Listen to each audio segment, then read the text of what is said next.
she said, so, order. Not order, but perfect order and organisation. So I will repent later. I do. This is something as well that really struck to our core, especially my fabulous Carol, wherever you are there. There she is. Because we really felt that one of the most incredible things that True Parents have done is establish this worldwide international network. I mean, I don't know how many nationalities we have here today, but it's pretty awesome. And we're just the European, the whole European leadership. And Middle East, and of course. So, anyway, already we have such an establishment. 72 nations. 72 nations, which is incredible. So in Ireland, we only have a handful of us, and God help us because we could do with a bit of help. But somehow, in spite of that, we have this incredible Georgian building with it's written about because of the architecture inside, an oval skylight that needs restoration, and 5 floors, an incredible plasterwork. So we have this incredible building, but unfortunately it's fallen a little bit into disrepair. So you feel a bit sad when you go there because it's not like, wow, this peace embassy. It's a little bit more like youth hostel. So we wanted to elevate it to the best, to this, at least even the front of the house needs to reflect, our movement needs to reflect Mother, and we need to see that we're open, we're business. Heavenly Parents is here, things are moving, things are happening. So how we present ourselves, it's so important. So this has been our strife because the external and the internal have that relationship, and how we look or how we present ourselves is crucial at this time because we can't talk the talk if we can't walk the walk.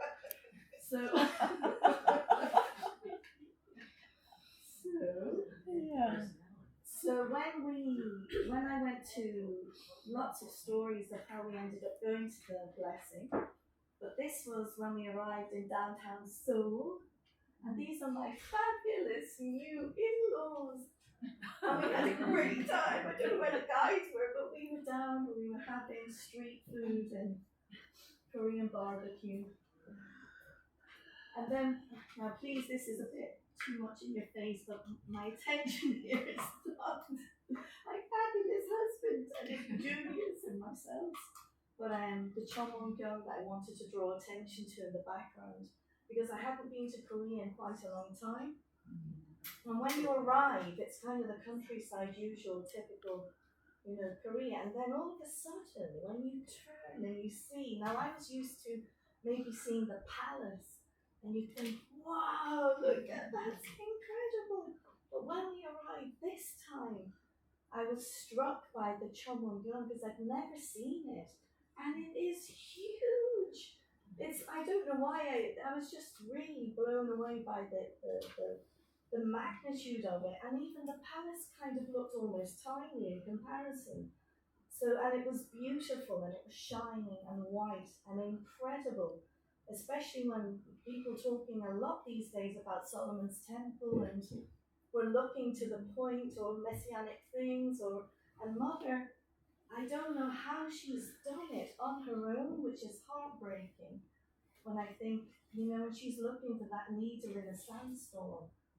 Like really the depth of what she's saying there, to try and find a needle in a sandstorm.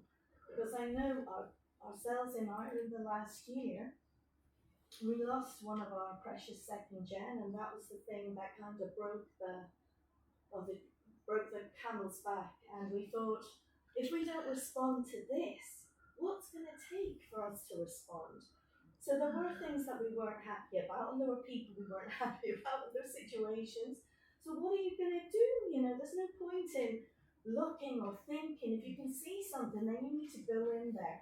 And okay, we may have to ruffle a few feathers, and we may have to have a few discussions, but if that's what it takes, then maybe that's what we have to do. So during this last year, we had an incredibly difficult time, actually, And many times maybe we thought, I'm not going back. These people are just not even normal. They're rude. It's terrible. You're trying to really offer something and you're treated so badly. But at the end of the day, what about mother then? How could she stand in that foundation? We know what it's like in Korea, especially those Korean leaders. They're strong, like those sisters. Well, they're strong too, but they're very amazing to really support them. So I just appreciate mother's incredible graciousness, integrity, how she can internally hold her position and digest. She's not going anywhere because the only place is the next step forward. So yeah, there were a few little things, but it wasn't like looking for a needle in a sandstorm.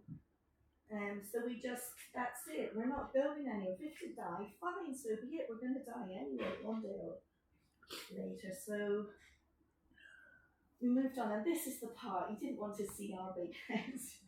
This is Dylan and John. So this is my son and his daughter,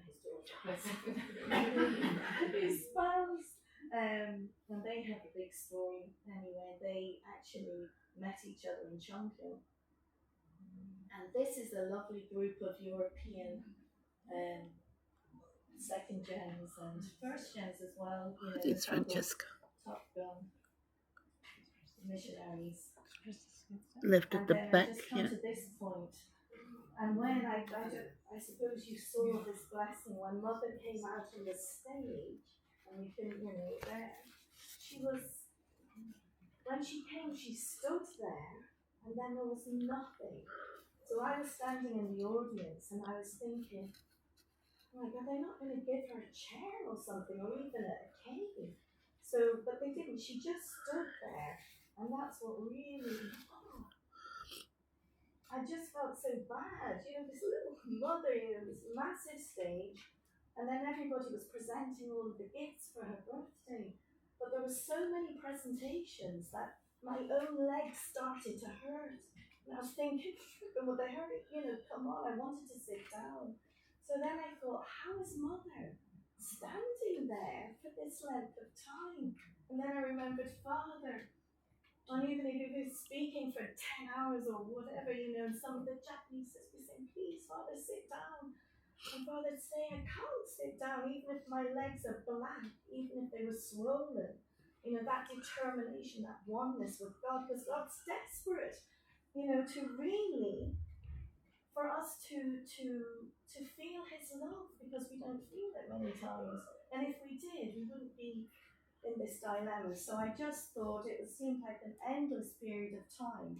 And then Mother eventually went and sat down. So I thought, Mother's on the front line still.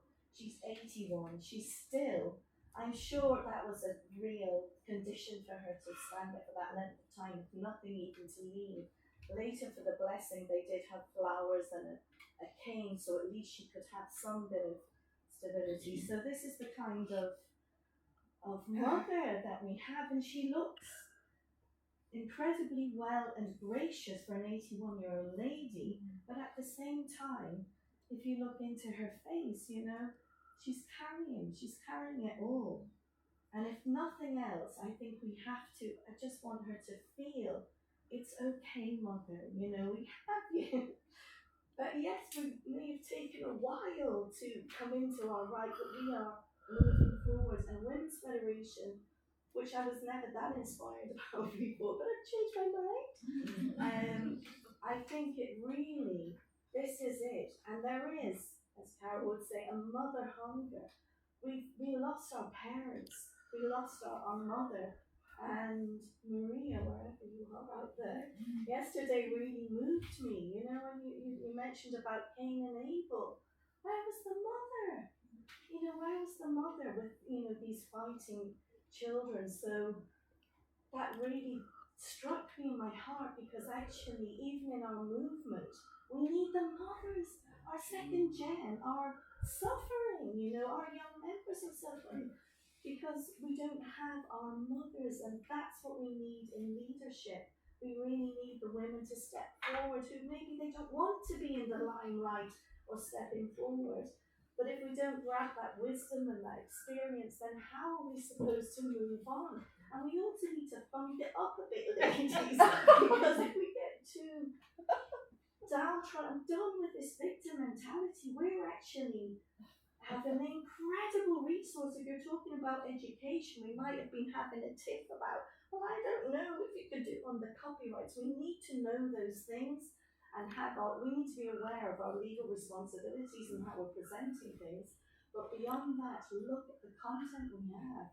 And we have reams and reams and reams, so we're in an incredible position. But what we're missing maybe a little bit is we need to connect with Heavenly Parents, because there's an incredible reservoir of spirit world who are waiting to respond with us, to work with us. We're not going to succeed because I was particularly good at my technical things, but we're going to succeed because we could open ourselves to be a channel. We're going to succeed because we work together. And I know with Erica and who else was, and Carol and myself, we had a few adventures in that little car. I'm guilty. I sneak off and go for cake. I know that.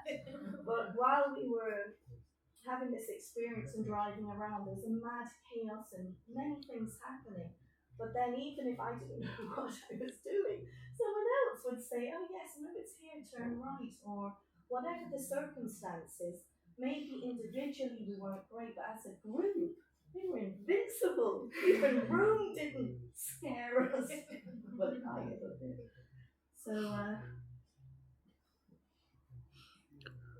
So I did, with some of our sisters in Ireland, we wanted to do a gold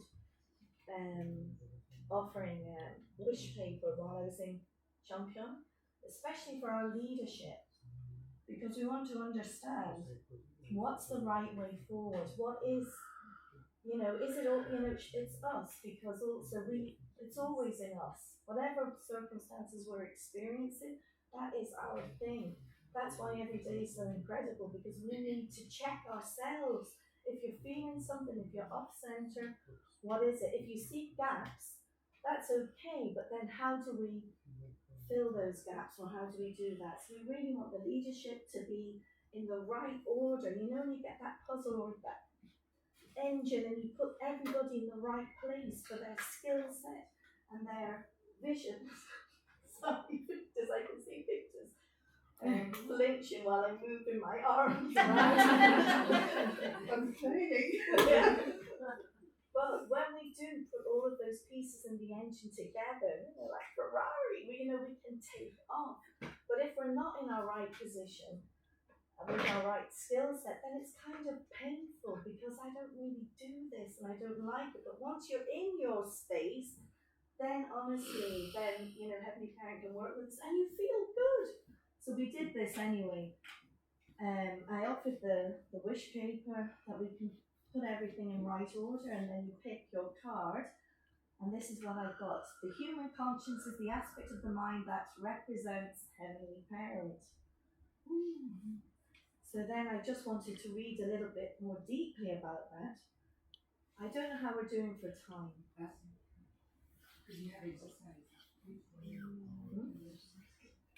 What time are we on? It's already almost quarter to. So, okay, well anyway, we'll be back. Are you ready for the exercise?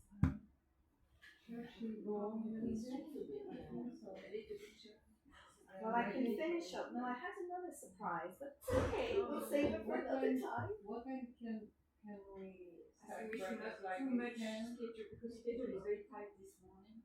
We should be really keeping at 8 o'clock. Did we feel that he did exercise yesterday? Yeah.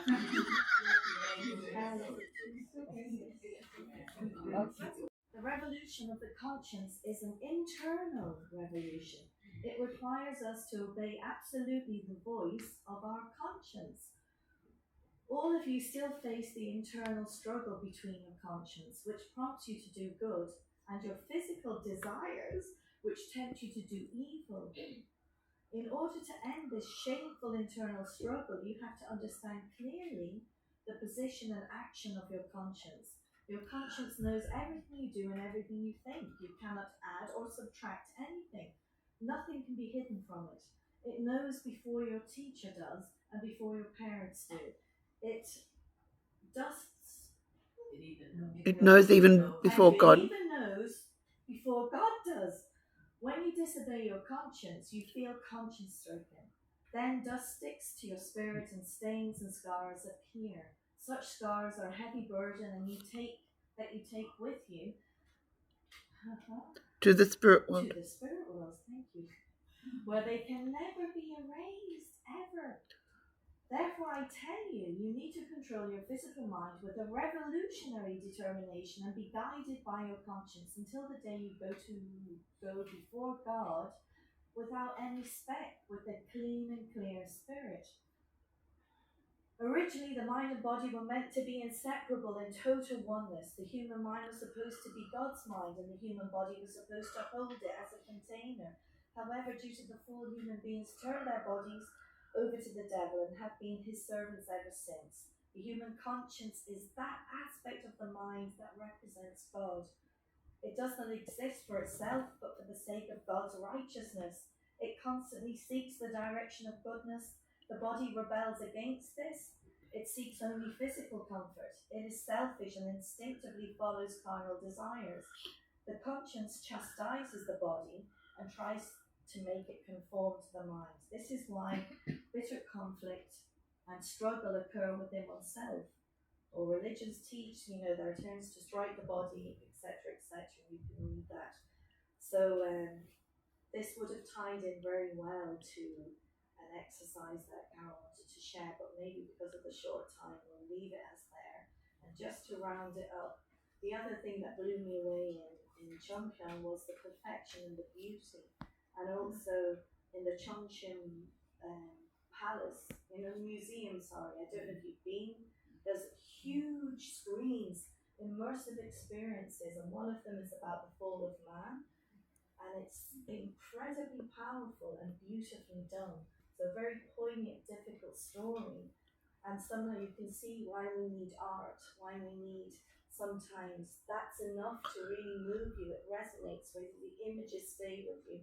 And there were many different experiences, totally immersive, like you're in spirit world, and it was great. It was something extraordinary. So true parents have always valued the arts, and I think that's something that we need to really get our artists, get our musicians cooperate together, so then we can really present ourselves in a really cool way, and then we can have also all of our education programs, and all of the things will fit together. So thank you very much, ladies, and I will invite Maria to come for some quick exercise. Oh, sorry. Okay, I will pray and close in prayer.